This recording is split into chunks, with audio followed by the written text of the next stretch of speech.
snap now? Okay, no, can't do that today. I am so grateful that you are here.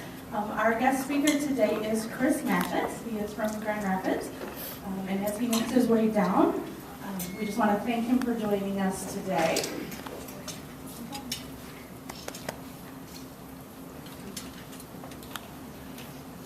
Great. Thank you, sir. How's everybody doing? Stand down. Is that okay? Okay, cool. Is that better? Perfect. How's everybody doing today? Good, good. I'm excited to be here, and I want to thank Carrie for the invitation before me. Please give her a round of applause because it wasn't for her.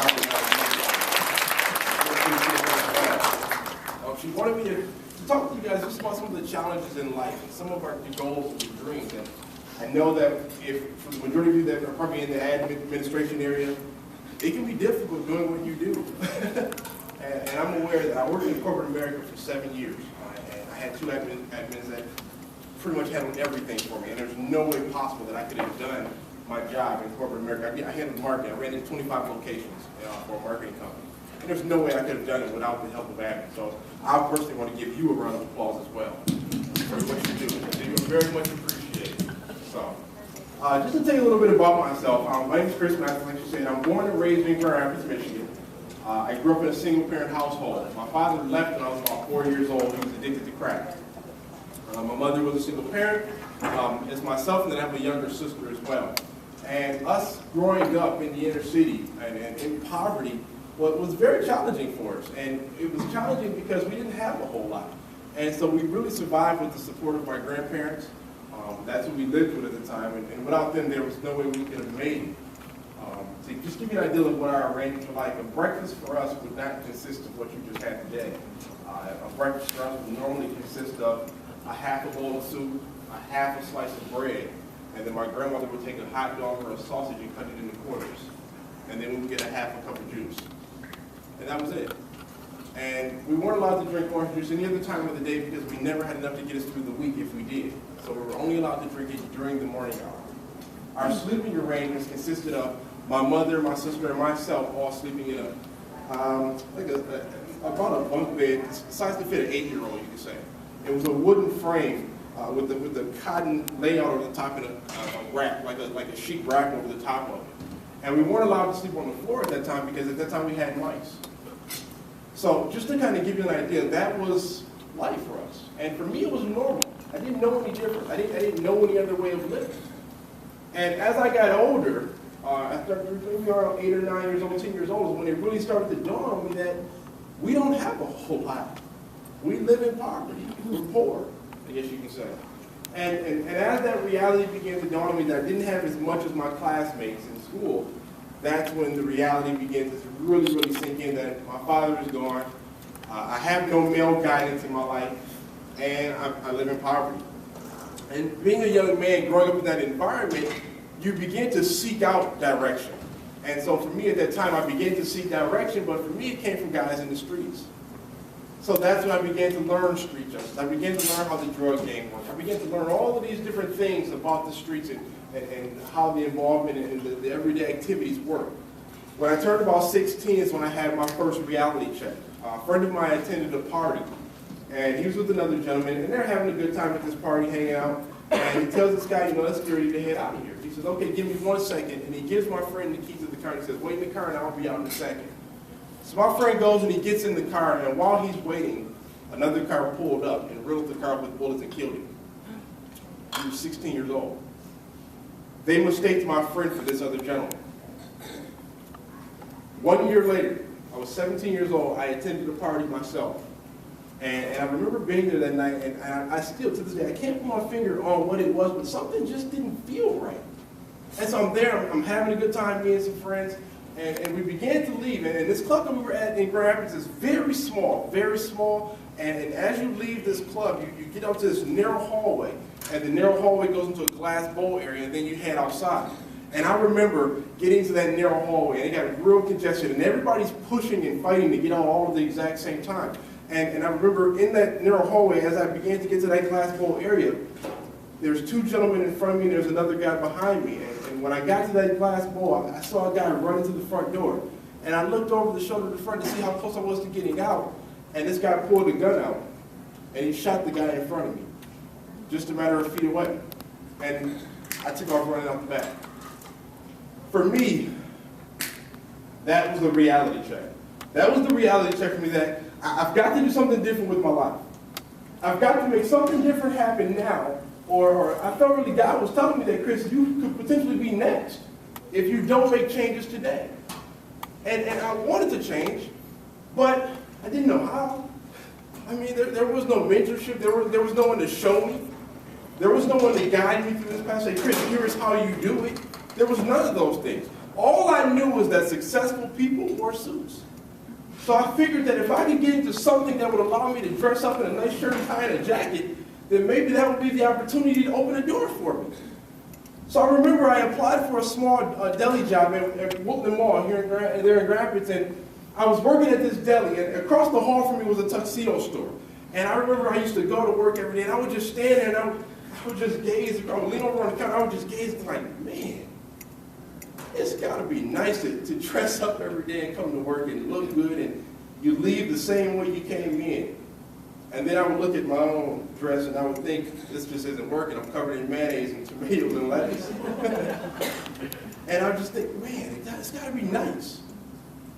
And after having that thought, that's when, and I'm sure we can all relate to this, that's when that little voice in the back of my mind came in, and he told me, Kris, they would never hire someone like you. Kris, you were born and raised in poverty. You grew up without a father. You have no skill or talent to do this type of work. Why would they ever give you an opportunity? And after hearing that thought, I told myself, maybe you're right. And I talked myself out of pursuing it. For weeks, I stood there behind this counter, and I gazed across the hall, and I just would think, like, what it would be like to work over there. And then one day, while I was standing there, it was a little slow in the restaurant, I'm standing there, and I'm daydreaming just like all those other days. I see a black gentleman come walking into the mall, and he goes into the store. But it was something different about this guy, because when he walked into the store, he didn't stop at the counter. He walked straight to the back of the store. And I thought, wait a second, I've never seen this guy before. I mean, I've been watching this store for the last few weeks, and I've never seen this gentleman. I've got to find out who he is. So I mustered up enough courage to go over there and introduce myself. And through our conversation, I learned a few things that I thought were very interesting. What I learned about this guy was his story was very similar to mine. He had a parent who was on drugs. He was born and raised in the inner city. But the difference between us was he had reached a level of success that I wanted to get to. So weeks after that, I would continuously spend my lunch breaks there, and I would converse with him, and he would mentor me. And he was inspiring me and didn't even realize it, I don't think, at the time. But he was educating me on what exactly he did and how he achieved this level of success in his career. And then he said, Kris, well, maybe you should come and apply here. You know, I think we can use some extra help. I think we got a couple of positions open. And I said, you know, maybe I'll do that. And so I remember I came back the next day, and I met with the manager. And I said, one of your employees asked me to stop in here and apply for a position. He said, you think maybe you'll be hiring? And he says, well, yeah, Kris, you know, I am hiring, but I've got 2 other candidates I'm looking at right now. The least I can have you do is fill out an application, you know. Can't promise anything. I said, that's completely fine. You know, it took me all of 2 minutes to fill the application out because I had no resume. I never learned how to write a resume. I had no experience. So I filled it out right there in the store, and I gave it back and I said, so how soon do you think you'll get a chance to review my application? And he said, you know, I'll try and take a look at it tomorrow. But again, I can't make any promises, but I'll give you a call when I do. Well, of course, for me, it was pretty easy because I worked across the hall. So every day on my lunch break, I would stop in and I would ask him about that application. Hey, so did you get a chance to see my application yet? And he would always tell me, Kris, no, I haven't had a chance to look at it yet. I'll get around to it, though. I promise you, I'll get around to it and give you a call. Well, 3 weeks went by of me continuously stopping in, day after day after day, and asking about this application. And in that 3rd week that I stopped in, we began the conversation, and right before he could tell me, Kris, I haven't had a chance to look at it yet, a couple of customers walked in the door. And I stepped out of the way, and he went to help the customers. And so I'm standing at the back of the room again, and again, I'm leaning on the counter, just like before, and he's helping the customers, and then the phone rings. And so he goes to answer the phone, and while he's on the phone, I'm standing there, and I'm thinking to myself, okay, I've got a couple of choices here. I can, one, stand back and watch him finish up his call, then finish up with the customer, then give me that same line that he's been giving me for 3 weeks. Or I can just take it upon myself and show him that I can do this. So that's what I did. So I remember I came up to the customer and I said, hey, I understand you're getting married. I'll be honest, I don't know anything about this stuff. But I think you would look great if you went with this jacket, with this shirt and those pants and this tie and those shoes. I think that would be a perfect fit for your event. And they knew I had no idea what I was talking about. But they were excited because I was excited for their event. And that's what they fell in love with my excitement for their event. And I remember when he finished up the phone call, he came back over to the customers, he wrapped up with them, and then he came to me and he said, Kris, you've done an amazing job, and I'm very impressed by what I just saw you do. Because of your persistence and showing that you really want this, I'm going to give the opportunity to you. And he hired me. He hired me on the spot. You see, what he didn't realize was this was not just a job for me. This was literally a life-changing experience. This was an opportunity that I was after. This was an opportunity for me to really make a move forward in my life and do some things different from my past. So after having success there, I moved on to working for another company, had great success through business, and I decided to start my own marketing company. But before I was able to take off to do that, I wanted to graduate high school first. You see, where I'm from, graduating high school is a milestone. Very few of us make it. And I was determined that I was going to be one of those that would walk that stage and impress my parents and my family and show them that I really want to do something with my life. And I remember getting to graduation and they told me, Kris, you barely made it over the top. You just made it. But I put the work in and I got there. And I remember I'm sitting on stage and I'm thinking to myself, and I just dropped my head and I was like, man, I really made it. I really made it. And I remember looking out into the audience and I see my mom and my sister and my grandparents and my aunt and uncle, and I saw an empty seat. And I remember I spoke with my dad before my graduation started, so I knew he was going to be there because he had gotten the ticket and he told me he would be there. And I remember graduation started and they announced my name as Kris Mathis, and I crossed the stage and I shook the principal's hand, I got my diploma, and I made my way back to my seat. And I sat down in that seat. And I looked back onto that audience and I saw my mom, my grandparents, my sister, my aunt and uncle, and I saw that same empty seat. You see, my father never showed up for my high school graduation. He got a phone call 30 minutes before my graduation started to smoke crack. And he felt that was a little bit more important at the time. So that's what he did. And even though it hurt, even though it was one of the most painful moments of my life, I had to find the strength to keep going. I had to keep going. I couldn't let it slow me down. I had goals and dreams of things that I wanted to accomplish one day. And I couldn't let this stop me. And so from there, after having all the success in marketing and in sales and in business, I decided I wanted to start my own marketing company. So I moved to Detroit, Michigan for 2 years. And I ran a successful marketing business with a few partners. We had tremendous success working with a ton of different companies, large nonprofits, small businesses, mom and pop shops, you name it. We had a chance to travel all through the Midwest and have great success. But there was one problem that I had. I was having all the success in my business, but even though I was having all that success there was still an allure to the streets that I was fighting so hard to get out of. It still had a hold to me. So every weekend that I wasn't working, you could find me back in Grand Rapids with the same crowd of guys in the same neighborhood that I was fighting so hard to get out of.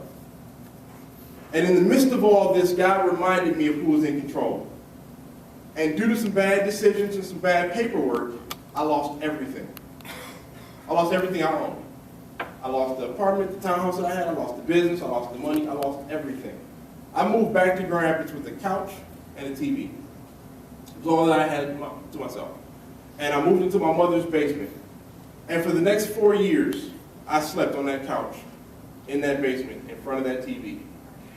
Not because I wasn't capable to do it all over again, but I was sad, I was depressed, I was frustrated, And I didn't know if I had the strength to put it into trying this all over again. I didn't know if I had it in me. And I remember one day I was on that couch and I remember hearing a voice speak to me, and the voice said, "Kris, this is not what I designed you for." And when I heard that, I woke up out of my sleep and I thought, wait a second. He's right. This isn't what I was designed for. I've got to give this another shot. I've got to try this one more time and just see what happens. And so I did. So I made the decision that I'm going to pursue marketing all over again. So I ended up getting a great position with the company in Grand Rapids. Long story short, after 7 years of big success, very successful career, traveling all over the country, doing all these wonderful things, receiving awards and trips to the Dominican Republic and all these amazing things, I was happy to an extent, but at the same time I had a sense of emptiness. I didn't really feel that there was a fulfillment to what I was doing because, yes, I survived a lot. I've been through a lot of things that most African American males don't come out of when you look at the statistics in our environment and our backgrounds. But at the end of the day, what I realized, I've made all this great money and I've had all this success, but I hadn't helped anyone. I hadn't done anything to help anyone achieve their own success and goals. So in 2007, I started an organization called Teaching Kids Success. My goal was just to volunteer my time to give back to my community. I just wanted to give back by working with youth. I wanted to work with inner city and at-risk youth and just show them what was possible for their lives and how I had achieved the success that I had, even after making it, falling off, and then getting back up. How did I do it? And from there, my life took a turn that I never saw coming. Long story short, after achieving the success in corporate America and then having small success volunteering, people started contacting me to come in and speak, and they offered me money to do it. And I thought, wait a second, are you serious? I mean, this was not a part of my plan. I just wanted to volunteer my time to do this, but hey, if I can make a living from it, then why not? So that's what I did, and since then until now, I've helped thousands of people worldwide. I receive emails regularly from Kenya, South Africa, Cambodia, Malaysia, the UK, and of course all around the states here in the country. I never would have thought that this type of success would ever come from me just having a heart and wanting to volunteer to help others. And now that I've had all the success and a great career in the speaking industry as a professional speaker, the one question that I always get is, how did you do it? How did you go from being a young, lost kid, lost in the inner city, surrounded by drugs, gangs, and violence, to being so successful today? How did you do it? So what I want to give you now is I want to give you a few key ingredients that I've personally used to achieve the success that I've had, not just in business, but also in life. The first one is the reality check. You see, as people, there's three types of people in the world, I'll say. The first type of person is the winners. These are the people who have had success. They've achieved success beyond their wildest dreams. These are the Bill Cosbys, the Oprahs, the Bill Gates, etc. They know how to lose it all and get it all right back. They know what it takes to win. And then you have the largest group, and these are the losers. You see, the losers are the people who have given up on life. These are the people who have made the decision that, you know, this is going to happen and there's nothing I can do about it. I lose my job, it is what it is. There's not much that I can do or say at this point. And they've just accepted the loser mentality, or they've joined the loser club. This is the largest group of people as well. And then there's a third group, and I think this is where a lot of my audiences come into play. The third group are the contenders. These are the winners who have not yet learned how to win. See, I'm a huge boxing fan. Of course, Floyd Mayweather's from Grand Rapids. Buster Mathis is a relative of mine who's also a famous boxer. So I've grown up around boxing my whole life. And in boxing, you always start out as a contender. And the ultimate goal is to get that title shot, to cross over to being a winner. And that's where the contenders are. You see, the contenders are the people who, they know they're winners. They know they're winners on the inside, and all they need is a shot. And they know if they get that one shot, they know it's only going to take one punch to win. One punch will end the fight. That's all it takes. And they know they ain't going there for 12 rounds. They can get beat up round after round after round. And in that 12th round, land one good shot on life, and the fight is over. They've crossed from being a contender to a winner. So as people, we must decide, what group are we in? Who are we? Are we the winners, the losers, or the contenders? Now that you know what category you fall in, now you go to the next step, which is the dream. You see, the dream is very important, and I've learned over my years that if we cannot dream about it, then we will never achieve it. It can't be done. The mind won't allow you to think of things or dream of things that are impossible. It's not there. So it begins with you having the ability to dream about it. I tell people all the time, you must have a vision beyond the vision. You must have a mental vision that's stronger than what the eyesight is allow for you to see. And if you can create that type of vision mentally to see what it is that you want, then you're another step in to achieving this goal or this dream that you have, no matter what it may be. And now that you've achieved, you have the dream, now comes the next step. And this is where it begins to get interesting, I believe, because there's two words I want to give you that are so powerful. They have so much power behind them, but they give very little credit. You see, there's many times in life where we step back, we face challenges, we face setbacks. Even in our jobs, in our lives. There's a lot of women here, so I'm assuming most of you are mothers. So there's a lot of setbacks in juggling work, the husband at home, or single parent at home, and the kids in school.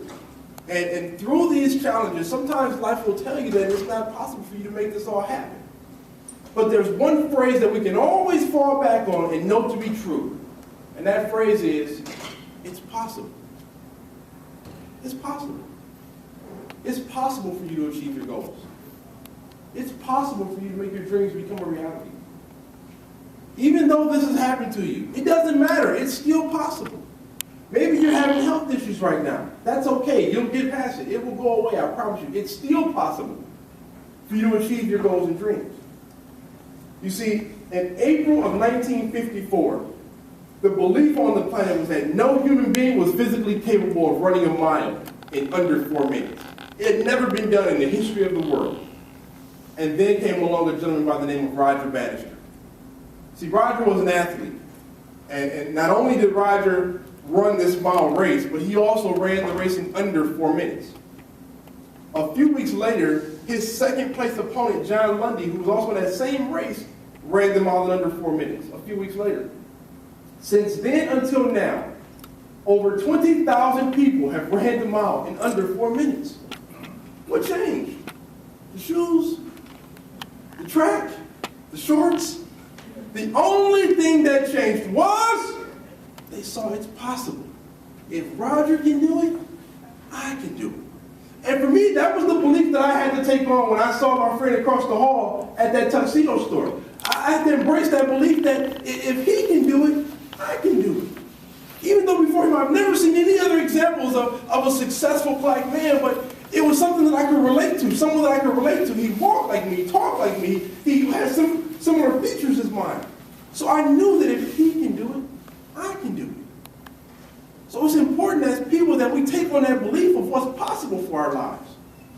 And that we understand the possibilities of our lives going forward. And now that you know what's possible for your life, this is when the challenge begins. This is when it's going to get hard. And now, so I'm going to prepare you mentally for what's to come. The next step is the struggle. You see, the struggle is an interesting stage, and this is where the majority of the people go from being contenders to losers. Because they begin this road to their goals, and they're on this journey, and they see the goal ahead. And as they're watching the goal ahead, they begin to get distracted by problems. And this happens in life, and then a death in the family, and then your health goes bad, then the kids get in trouble in school, now your marriage is having problems. Now all of a sudden that goal is no longer important anymore because of all these distractions. And so what we must do is, as you're on this road, you're driving towards your goal and your dreams, you can't be distracted by the problems in your life. You can't be distracted by the potholes and the roadblocks and the detours and the construction that's going to come along. We must maintain a focus on our goals and our dreams and not be hypnotized by our problems. You see, it's like the deer. It's like the deer on the highway. We've all seen one who just walks out there and just stops and looks. And there's something about those bright lights that hypnotizes the deer. And he's frozen, and for whatever reason he doesn't move, but if he was only to break the spell for that long, he would live. But he doesn't, and eventually he's ran over and killed. Or like the bird who sees the snake and is mesmerized by the winding movements. And if only the bird was willing to break the spell, he could fly away and live. But he doesn't. And eventually the bird stands there, and the snake gets closer and closer and closer and consumes the bird whole. And many of us are consumed whole by life. Because we stand there and we see the goal, and then all of a sudden we begin to get distracted by our problems. And now we focus on it, we look at it, and we look at it, and then we talk about it, then we tell our friends about it, then we tell our coworkers about it, then we post it on Facebook, put it all over Twitter. Now you've told the world about it, and now you're consumed whole by your problems. And only if we were willing to tear away for that long, we would live. So it's important that as you go through this struggle, as you go through this fight for your goals and for your dreams, that you not be distracted by your problems. Yes, I know it's not easy. I know things are going to happen. You address them as needed, but you don't focus on them. So from there, as you make it through the struggle, you get to the next step. Now, the next step is also a challenge, and the next step is called, it's hard. I mean, let me just be honest with you. And I think we can all say this confidently. Life is hard. It's not easy being a single parent. It's not easy when you're having problems at home with your marriage. It's not easy when you have to come to work and you're having a difficult time with the morale or the employees or your coworkers. It's not easy when the doctor tells you that you have cancer and you still have to find a way to support your family. Cancer is the most feared word in 13 languages. It's not easy when these things happen. It's going to be hard. You see, for me, I remember 2 years ago, actually this exact same day, 2 years ago, I was in Oklahoma City on business. And I remember going out to lunch that Saturday. I was scheduled to speak at a breakout session that Sunday afternoon, or that Sunday morning. And I remember that Saturday while I was having lunch, I had a slight tingle come up on the right side of my face. And I thought, man, something just doesn't feel right. I didn't know what it was. And I thought it was just something I ate. So I didn't think anything of it. I went about my day, and a few of my business partners decided to go out that evening. I said, I'm just going to go right to the hotel and just lay down for the night. And I did. And I woke up Sunday morning and still had that slight tingle. But it was a little bit more intense than what it was the previous day. And so I got to the breakout session, and I got up on the stage, and I began to speak. And as I began to speak, my words were slurred. And I couldn't explain. I didn't know why. No one was looking at me weird or anything, like they are right now. But my words were a little slurred. And so I got through it the best that I could, and I asked one of my guys, I said, man, did I sound funny when I was up there? He said, no, you sounded just fine. I said, okay, no problem then. And I went about my day, and we made the drive down there. And so it was a 16-hour drive to get us back to Grand Rapids. And so while on this 16-hour drive, I decided to take a nap. And when I woke up from that nap, something happened that completely blindsided me.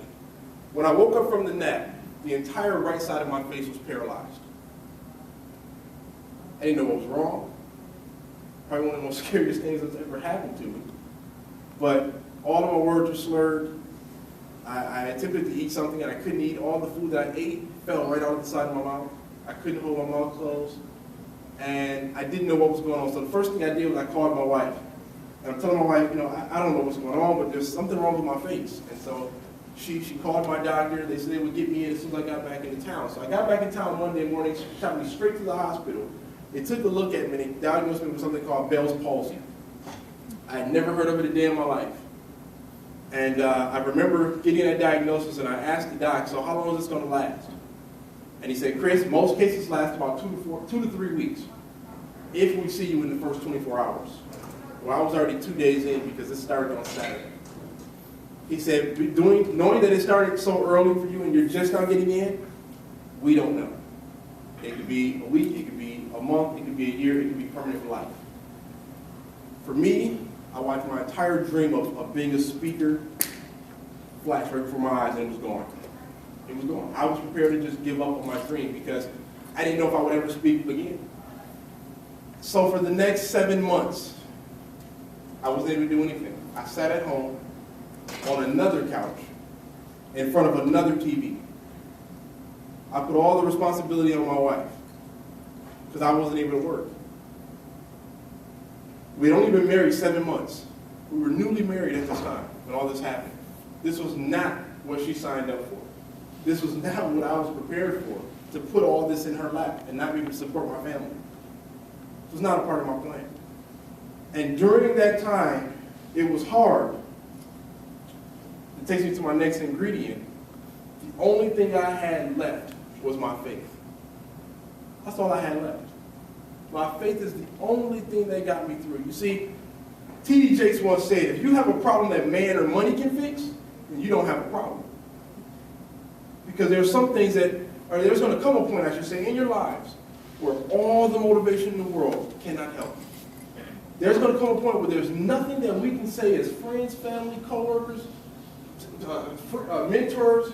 There's nothing that we can say to you to lift you out of that hole that you're in. And that's where I was at. I was in a hole. And there was nothing that anyone could say to me to lift me out of my situation. And I remember after 7 long months and 9 different medications, and I lost hearing in my right ear. I lost vision in my right eye. I was unable to close my right eye. And I lost my sense of taste. After 7 long months of dealing with this and going day by day, not knowing if I would ever get better, I began to show signs of life. I began to show signs of improvement.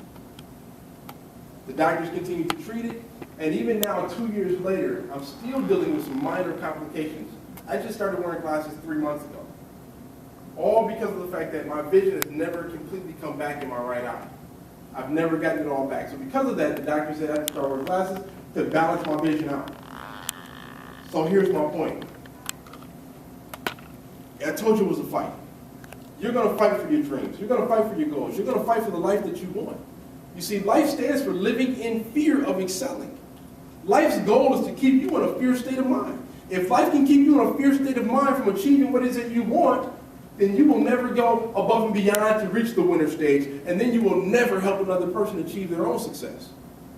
So you have to be willing to demand what you want from life. And I refuse to give up. I refused to give up during this struggle of what I was going through. And I told life, I've got to have this. I've got to have it. Life asked me, Kris, how bad do you really want to win? How bad do you want to win? How about this? You're newly married. How about I put your health in compromise your health? I'm going to put you in a situation now where you can't even take care of your own family. How about that? Let me start there. Oh, you're in the process of writing a book? Let me go ahead and mess with your vision a little bit so you can even see to write your book. Now let's see how bad you want it. These are things that life asked me. And I refused to give in to life. I told life, I'm not giving up. It doesn't matter what you do to me. I'm going to continue to fight. So this is the mindset that we must take on as adults and as people. That you must not give up. You see, somebody once said, life is a fight for territory. And once you stop fighting for what you want, what you don't want will automatically take over. So we must continue this fight. So after going through all of these things and you survived through the struggle, you've had these storms in your life, but you've made it through, and you know that it was going to be hard, but you continued to fight, and you maintained your faith through this whole time. Now that you've survived through all of this, now you come to the next ingredient. And this is a sweet one. It's called the victory.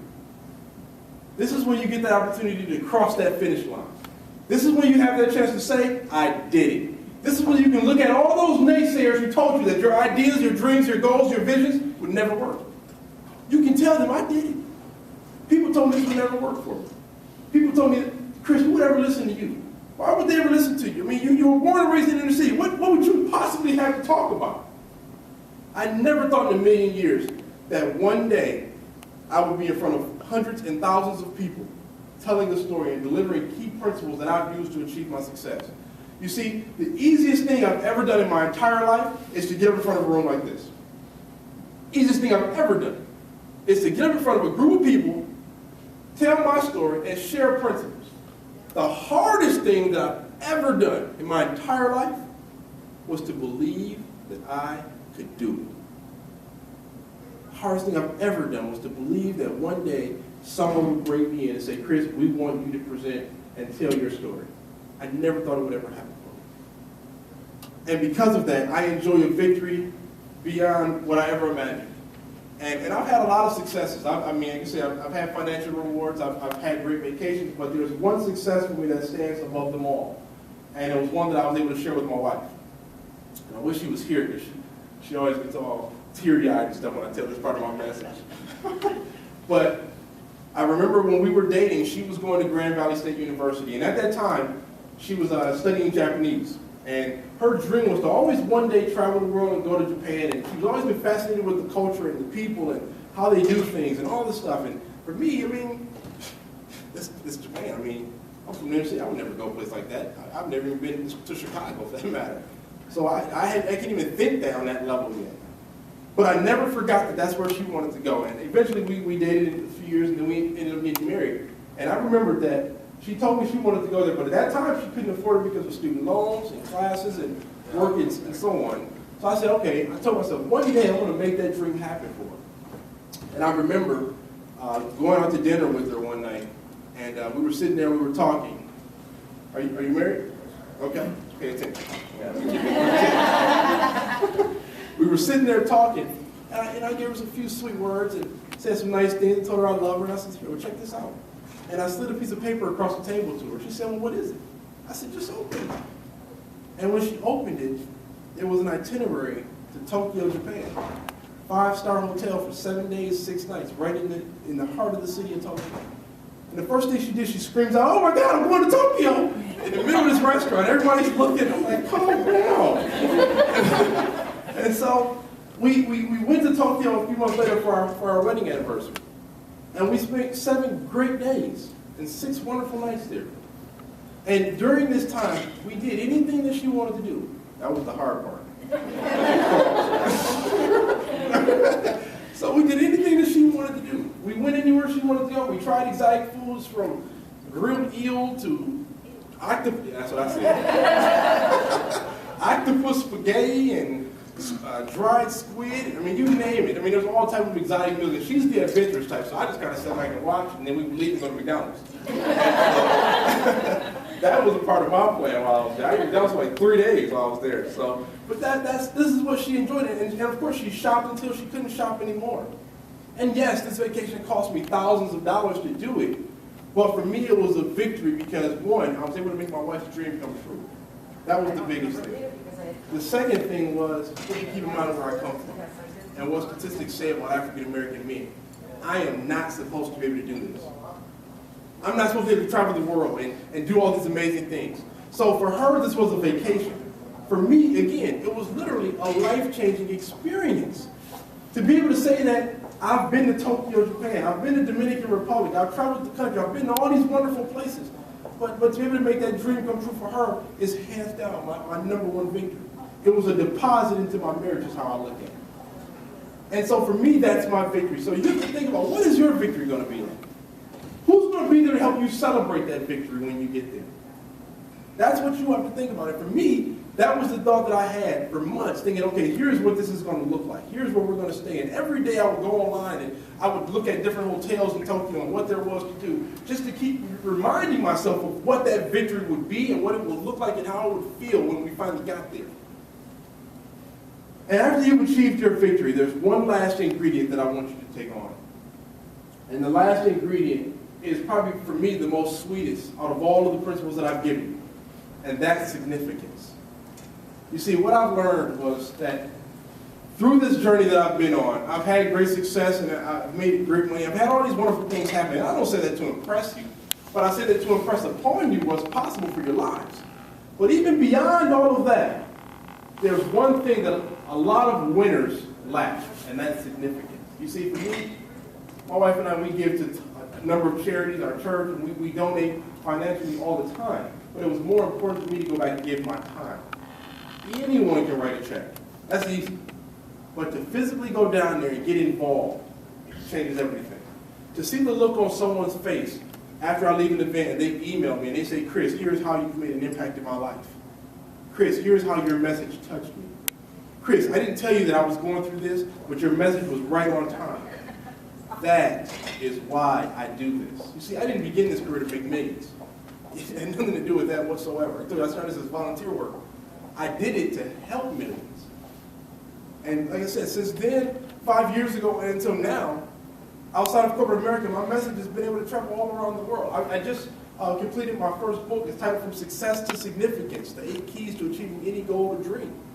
I'm working with a major publisher out of New York called Morgan James, and we're going to be releasing the book later this summer, and then in bookstores around the world this fall.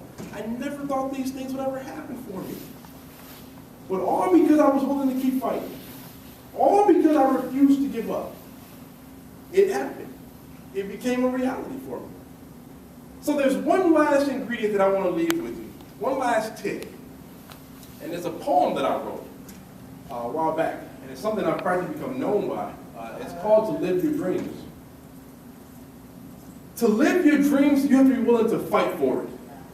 Make steps every day and night for it. Be willing to give up time and sleep at night for it. Have patience, work hard, and do more than just try for it. Remember, Martin had a dream and he was willing to die for it. You have to believe and have dreams at night about it. Feel your life is just useless and incomplete without it. Be willing to take a setback to reach it. And know that others before you have achieved it. Know in your heart that you cannot be defeated. Use all your strength, skills, and prepare to take action. And not reaching your goal is never an option. Stay moving forward towards your goal till you hit it. And I promise through the power of God, you'll get it.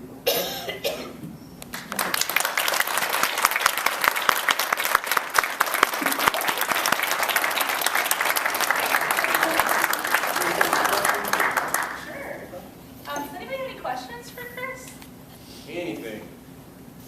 Oh, come on. I know some of the bigger people do. Yes. Do you have that poem online or anything? I used to bring a copy with me because they were always asking me for a copy and an autograph, but I didn't bring one today. But I can email it to you. I will do that. Make sure, give me your information before I leave, and I will email it to you. That's not a problem.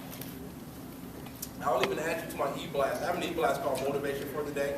It goes out every Tuesday morning, and what we do is we send out motivational quotes, short stories, thoughts, ideas, principles, things to help you every week. Because, and I personally, I prefer to send them to work emails because that's when times are the hardest.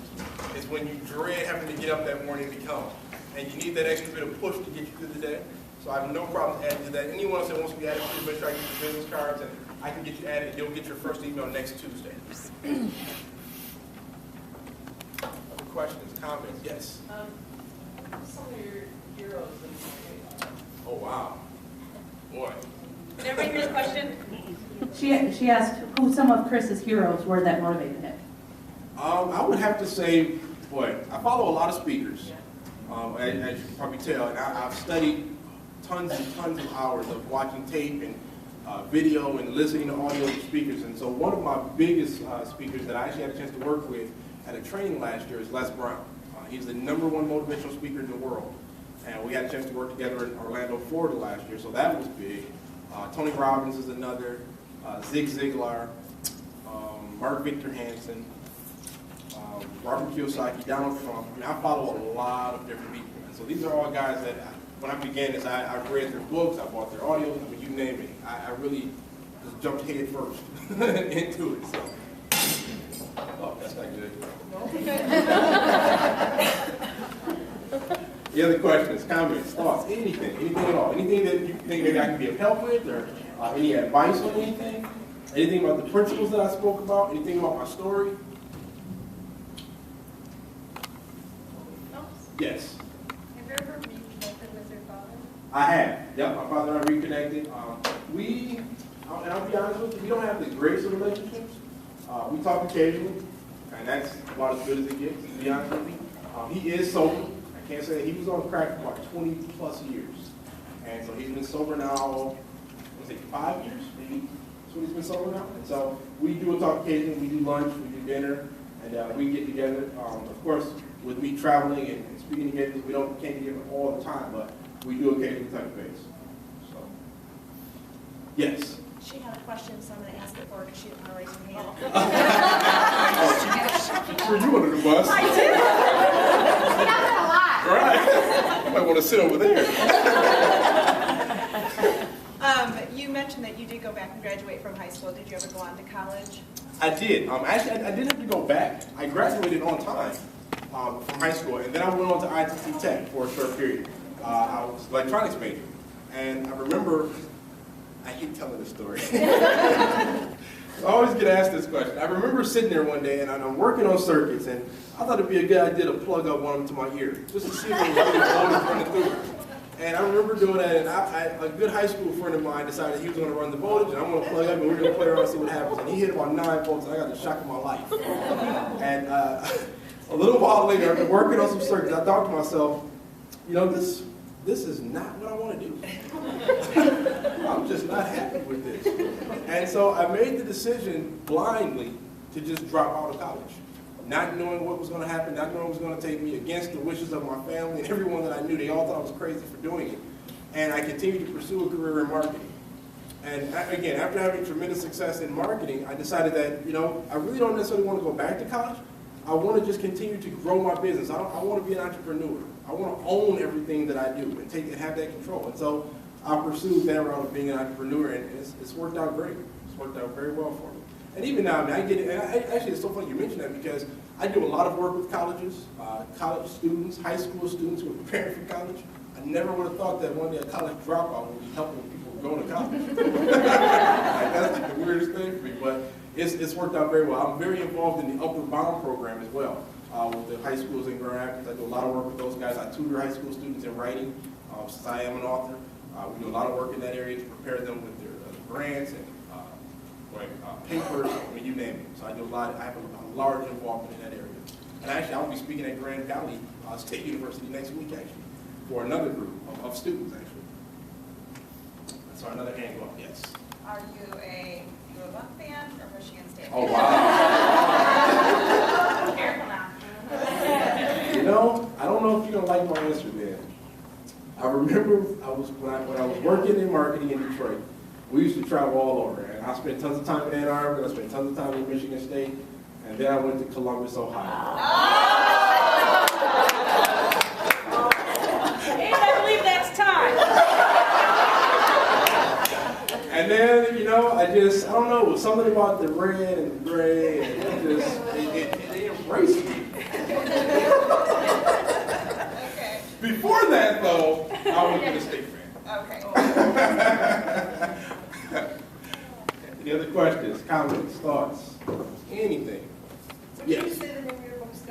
From Success to Significance is the title, and the subtitle is The 8 Keys to Achieve Any Goal or Dream. The principles that I just gave you are going to be in the book, and the reason I titled it that way was, like I said earlier, I had already achieved success, I'd done very well, but I lacked significance in my life.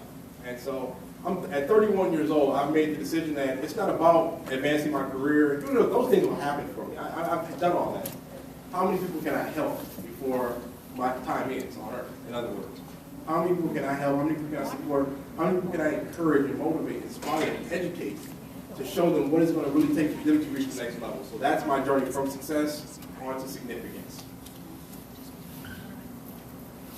Any other questions? Comments? What group are you going to speak to at Grand Valley? I'm going to be speaking for World Trade Week. Oh, okay. Yeah, I'm going to be a keynote speaker on May 4th, I think is the day. So if anyone wants to attend, you're welcome. But I'll be speaking May 4th, where I want to say it's like 12 noon, 1 o'clock, I believe. So I'll be speaking at their Son is auditorium. Grand Valley. Oh, okay. He's graduating, but he's vice president of the, I was wondering if you're going to speak at he belongs to DSP, to the business. Yeah. I think they're a part of this World Trade Week. I think they are, yeah. Yep. I had a chance to meet with the committee Yeah. when we got everything rolling. So I'll be speaking at the auditorium in downtown Grand Rapids, not the Allendale campus, but the other. Yeah. Any other questions, comments, thoughts? Anything? No? Well, I appreciate you guys having me. I hope you enjoyed it. I really do. I really hope you had a good time.